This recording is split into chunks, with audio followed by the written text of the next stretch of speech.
In a move that stunned German politicians, unions, and even the executives of the car maker itself, General Motors' board of directors has voted not to sell the European Opel brand to Magna International. But is it a pleasant surprise for everyone? Well, I'm joined now by an analyst who says that despite the inevitable backlash from the German government, holding on to Opel is the right strategic move for GM right now. Joining me now live is Global Insight's Christoph Stuermer. He's in Frankfurt for us this morning. Good afternoon to you in your time there, sir. When you heard this news, how much of a surprise was it truly? For me, it came as quite a big surprise because usually these large corporations, they tend to stick their decisions because they're so afraid of taking them that they try to never revert them. For me, this is quite revolutionary, but it makes a lot of sense for GM as a company. Why? I mean, aren't they still going to be on the hook potentially here for having to repay some of these bridge loans to the German government?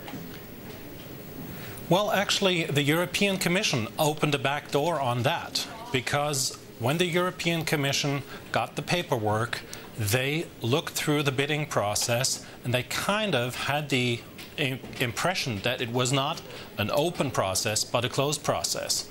So they asked GM to provide basically a note declaring that the bidding process had gone totally open, bipartisan, based on purely economic criteria.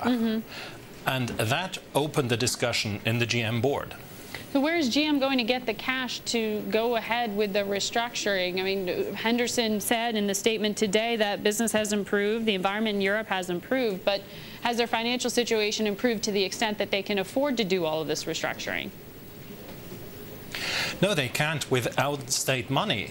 But now, through the European Commission, it is now clear that when they meet certain criteria in their plan, in terms of limiting layoffs, in terms of keeping a certain capacity installed, the governments are virtually obliged to give them the money.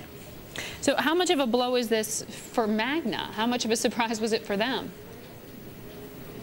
I think it is a big surprise. They spend a lot of money on the due diligence process. They already looked at all parts of Opel for the integration. They spend a lot of money integrating and talking with Sberbank.